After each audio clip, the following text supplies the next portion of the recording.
Bro, this is why one of the many reasons why I wanted to talk to you because it's generational with you.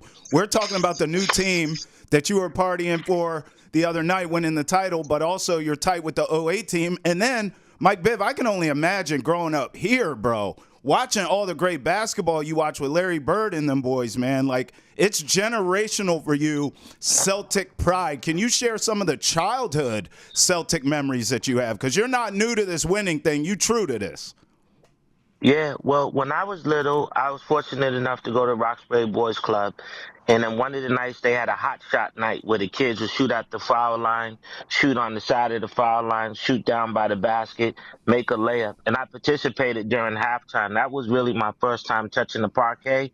And my mom was there. They got us 2 tickets. That was incredible because we had on these Celtics Boys Club t-shirts and we played out there and you were in competition with other kids. So you kind of got that dreamer's feel to be on the parquet. And then ML and Nate Archibald, they would always come to the boys club. I was rocking, and we had two ball boys out of the boys club work for the Celtics. So we would always hear the stories, and I became really close friend with the trainer of the Celtics, who they don't talk a lot about. His name is Ray Melchiori. That was my buddy.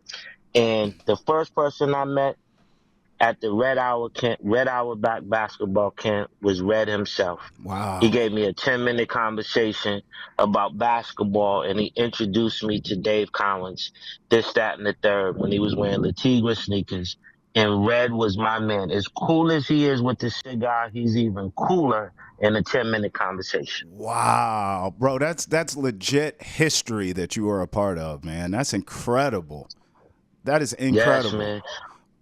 Yeah, Wow. and it was in what was it, it was either Mansfield where their summer thing is or Marshfield. You know, you could do the double check, but a few years back when I'm 11, 12, the Celtics ran that basketball camp in Mansfield or Marshfield. It was like about an hour ride from Roxbury. So it was a big experience being that far from home and out there for a week with other kids and they were so personable. You know, you just love them. You know what I mean? You love the Celtics organization. Now look, I know you're a humble dude. It's one of the reasons all of us are fans of yours, but I need you to talk that talk right now cuz I know you play ball. Specifically, I know you as a point guard. I need the scouting report on Mike Biv. I need to know what kind of hooper we was talking about cuz I know you was handling that thing like a Uh, yo-yo. Listen, man, I'm gonna walk you through this real easy. The first person that I ever fell in love with The Rock, his name was Gus the Wizard Williams. 1978, played for the Supersonics, Seattle Supersonics. The next person I fell in love with was Tiny Archibald. After Tiny Archibald, I started moving into a little bit of Kenny Anderson, a little bit of Rod Strickland. Fell in love with a hometown street ball legend, Greg Smooth Simpson. And then I got the opportunity to play alongside Rayford Austin in street ball when I was still in the music business. And I played against a kid named Booger out of Brooklyn in the movie Soul in the Hole. So to me, and Jamal Tinsley. I had Booger on my left, Jamal Tinsley from Iowa State on my right, playing with the Brooklyn Kenny Kings. For me, I think when I was little, I had the mentality to be flashy, Right. to score, but to dish and distribute. And because I really didn't have a jump shot, that was my little Achilles heel, working on the jump shot. But I started getting better as I got older. But in terms of a threat, when you at the park or you in the gym, everyone's got their family and their girlfriends. I'm your worst nightmare if we playing ball. I'm your worst nightmare. Because I'm going to tell you something. Any true point guard, check me out. Check me out. Any true point guard's going to do this. Right. You know what this means in ball? Clear out. That means open it up. Yep. Open it up. Yep. My favorite player, if I'm looking at the stands, I'm like, oh, it's packed up in here. Word up. There go that lesson playing. What up, baby? There go that lesson playing. Right? Check it out. Check it out. I'm like, open it up. And from that point on, I turned that rock into the most craziest yo-yo. And the Ooh. whole point is not to have a lot of turnovers. And, I was known to have some turnovers because my passes would go like this. They Yeah. would go like this. They may go like this. And I'm so into it like Ooh. I'm so into it like a magician. I forgot, Mike. The whole purpose of the pass is for them to catch it, to make the point. I got yelled at a lot, but I was entertaining getting yelled at. I had Right. people follow me because I entertained them, but the coaches, oh, they was, yo, I don't need that right now. Yeah. I'm like, yes, you do. We in the park. You need this right You now. was a So it was performer. crazy.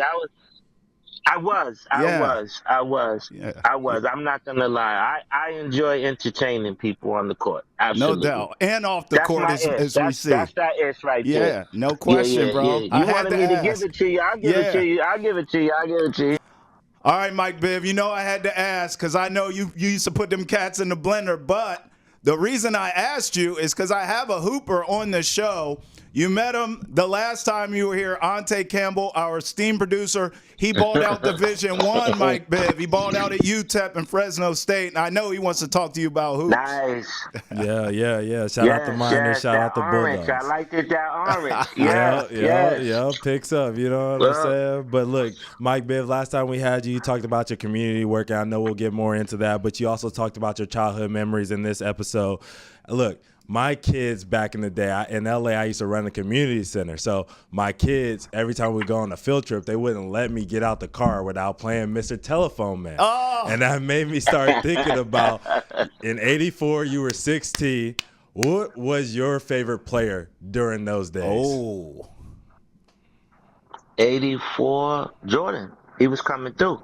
ooh. Mike was coming through, right? Mike Yeah. was coming through.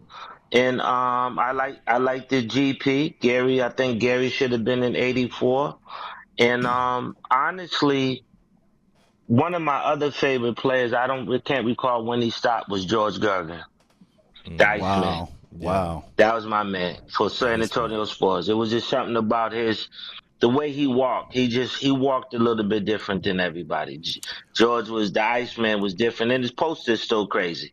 It Yeah. is You still. know, It's an iconic poster. Yeah. You know what's crazy about music though, Ante, is you ain't nothing Can you but hear me? 20. Yeah, we got you. You ain't nothing but 20-something years old, Tay. Yep. And those kids you were teaching at the community center in Inglewood loved that song from back in the day. That's crazy to me, Mr. Telephone Man. That is Yeah. wild. It is crazy. And it also got me thinking about New Edition. Look, you guys, you were talking about you were a hooper, all of this. I need to know your ranking from top to bottom. Who was the best hooper in New Edition to the you kn- worst?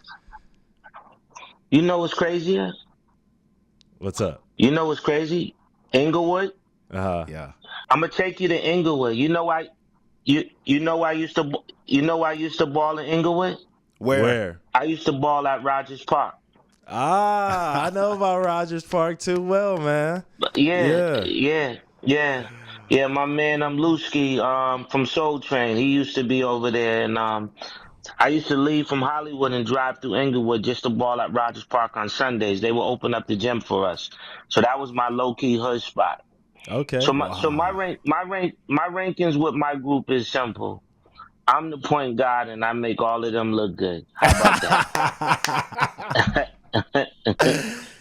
Oh, Hey, that man. sounds like a true point guard right there, dog. Yeah. Yeah, I'm the point guard on that court, and I make them all look good, and they all enjoy playing with me too.